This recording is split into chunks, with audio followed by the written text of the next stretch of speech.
E já estamos de volta com o seu estilo de vida, agora para falar a respeito dos sapatos.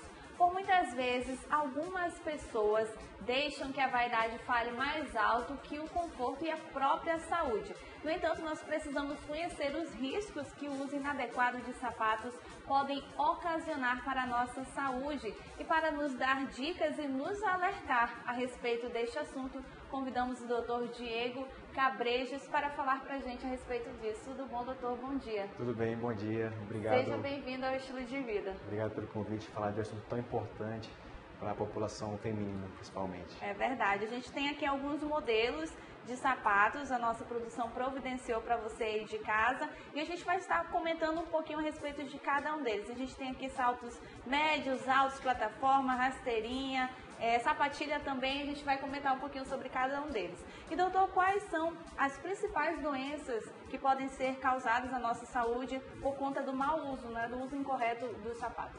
Então, a gente tem que levar em consideração que o sapato, ele vai gerar uma cascata de consequências, né? Então, quando o sapato ele é muito alto ou inadequado, você vai ter consequências, primeiramente, obviamente, no pé, mas o joelho também vai ser afetado, quadril, a coluna, o corpo inteiro por consequência. E a gente sabe também que as meninas, desde bem novinhas, já querem estar usando salto alto, não é? Existe uma recomendação para que tipo de sapato e a partir de que idade uma moça pode estar usando?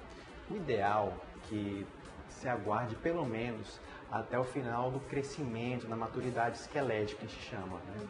Então, isso daí varia um pouco de pessoa para pessoa, mas o ideal é que a gente aguarde que termine aquele período do estirão, adolescência, que a menina cresce rapidamente. Depois disso, o crescimento é muito pequeno. Eu acho que seria um momento ideal para introduzir um salto alto. E quais são, você falou um pouquinho, mas quais são as regiões do corpo que são mais afetadas pelo uso do salto alto? Tá, então a gente pode começar pelo pé, né? O pé, você vai ter um aumento da pressão, tá? Na parte da frente, que pode ser agravado ainda se for um sapato alto com bico fino. Que você tem uma pressão lateral, uma pressão embaixo. O tornozelo vai ter uma sobrecarga. Se for um uso de salto alto, direto, não tiver nenhum tipo de descanso, de alongamento, vai ter encurtamento dos músculos da perna, tá? Sobrecarrega o joelho. O que acontece é o seguinte, quando o salto é muito grande, vamos dar um exemplo aqui, tá? Esse salto aqui, ele é muito grande, tá? O que acontece? Toda essa altura aqui vai fazer com que o corpo seja jogado para frente, entendeu? Dessa maneira assim. Então, para compensar isso, a coluna ela é curvada para trás. Doutor, vou só pedir para a nossa produção tirar um pouco o horário daí de baixo para a gente poder mostrar bem nitidamente para os nossos telespectadores essa questão desse salto. Pode continuar. Tá. Então, vamos pensar assim. O salto faz com que a pessoa seja jogada para frente, tá? E para compensar isso, nosso corpo joga o tórax para trás. Qual que é a consequência? A coluna ela é curvada. Isso aumenta a curvatura lordose, tá? Pode inclusive deixar o bumbum empinado, né, que as mulheres gostam, mas isso a longo prazo vai ter consequências. Então, essa questão, porque às vezes nós mulheres temos a ideia de que com o salto a gente vai ter uma postura. Isso é errado, então? Não tem nenhuma postura? Não, na verdade, o salto ele aumenta as curvaturas da coluna. É por isso que tem aquela recomendação do tamanho do salto, né? O salto ideal, para que ele não tenha nenhum tipo de influência na postura, na maneira de caminhar, ele tem que ter até no máximo 3 centímetros. Tá? A partir de 3 centímetros você tem já uma alteração de toda a postura. E a partir de 6 centímetros, como a gente tem um exemplo aqui também, esse aqui é um salto de 6 centímetros. Tá? O que acontece? A partir de 6 centímetros, 80 a 90% do peso do nosso corpo vai se concentrar aqui. Tá? Claro que isso é uma questão de equilíbrio, né? Ninguém está dizendo que se usar o salto vai ter doença, mas ao longo do tempo, das horas de uso. Essa questão também, porque como a gente pode ver, esse salto aqui ele é um pouquinho mais grosso, né, do que o comum. Esse daqui, no caso, ele é um pouquinho mais fino. Sim. Essa questão, porque algumas mulheres falam assim, eu prefiro esse porque ele tem um salto mais largo, é melhor para andar. E esse aqui já é mais fino, mas os dois, independente disso, causam prejuízo. Mas o salto mais largo, ele é melhor, porque ele dá mais estabilidade. Esse aqui, ele sobrecarrega muitas articulações. Tá? E além de sobrecarregar, ele tem uma chance maior de sofrer uma torção, uma queda. E você comentou também a respeito do sapato de bico fino, que é esse daqui, a gente tem o modelo. A gente pode falar um pouquinho? O sapato de bico fino, o que ele faz? Ele praticamente obriga o corpo a se adaptar. Né?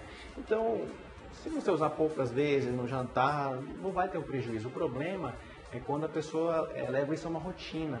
Então você imagina 8 horas por dia, 9 horas por dia, com o pé sendo comprimido. Ao longo do tempo, dos meses, dos anos, vai levar alguma doença, dores, inchaço, calos. Quando eu já ouvi relatos de algumas amigas que passam durante o dia inteiro usando muito salto alto. E quando resolvem, por exemplo, sair à noite e usar uma sandalinha baixa, o pé dói, mas não por conta do uso do salto o dia inteiro, mas porque não está usando o salto alto. Isso que acontece. O nosso corpo, ele é perfeito, né? Então ele tem uma capacidade de adaptação. Então se você usa salto o dia inteiro, o corpo ele vai tentar se adaptar àquilo. Ele vai modificar os músculos, modificar as articulações. E isso vai gerar um conforto temporário. Mas assim, ao longo do prazo, isso vai propiciar doenças. Então quando ela coloca o salto baixo, o corpo está adaptado ao salto alto. Mas não quer dizer que aquilo seja bom. E quando é essa questão de quando a gente compra um sapato novo? Geralmente sapato novo sempre dá calo no pé, mas isso é normal? Ou se está fazendo calo, se está tendo desconforto, já é para ser descartado? O ideal é que seja feito um teste. Né? Se você observar que aquele desconforto não está melhorando, está piorando, está se mantendo, aí o recomendado mesmo é trocar. E tem uma dica também para quando for comprar sapato, não é? Sim, o ideal, digamos assim, do horário para você comprar um sapato é no final do dia. Porque ao longo do dia o pé vai inchando.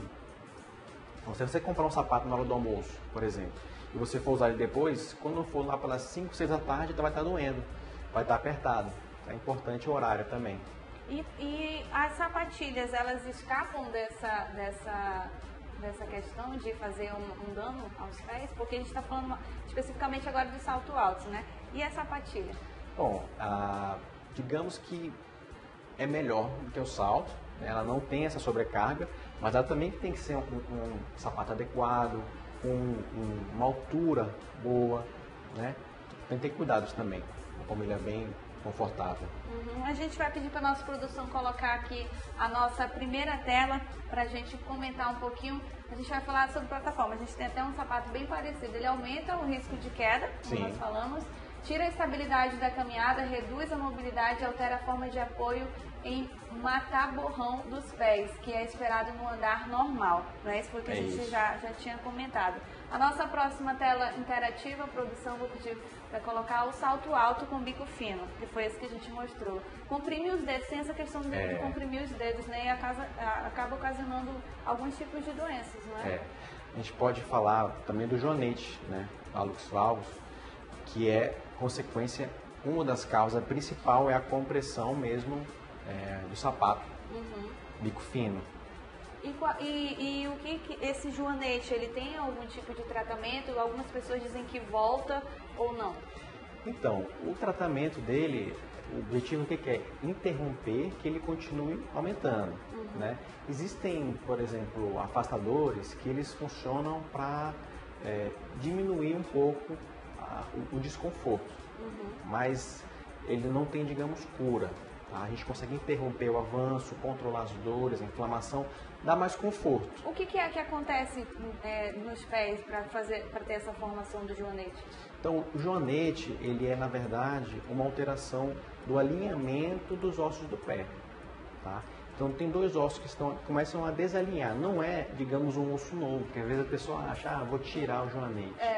Não tem como, porque ele é, na verdade, o desalinhamento dos ossos do pé ao longo do tempo. E a gente tem, inclusive, vou pedir para a nossa produção colocar aqui na tela, a gente tem uma foto de um pé de uma telespectadora, ela tirou a foto e mandou pra gente, a gente pode estar assistindo, ó, você pode avaliar um pouco? Então aqui, a gente tem um quadro bem inicial de joanete, tá? O nome técnico é hallux valgus, essa alteração, o formato. Então o que acontece?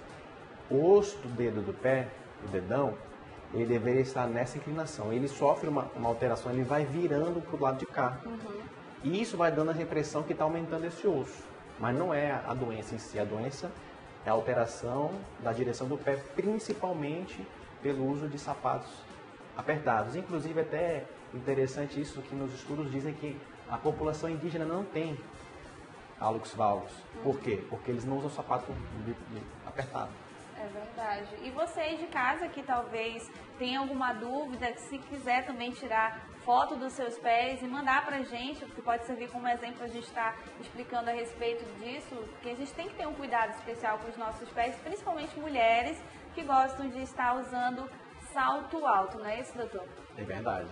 Então a gente vai para um breve intervalo e daqui a pouquinho a gente vai estar voltando a falar a respeito deste assunto. Você que tem dúvidas e que quiser enviar foto também, é só mandar para 92, código de Manaus, 98111 4512. A gente volta já.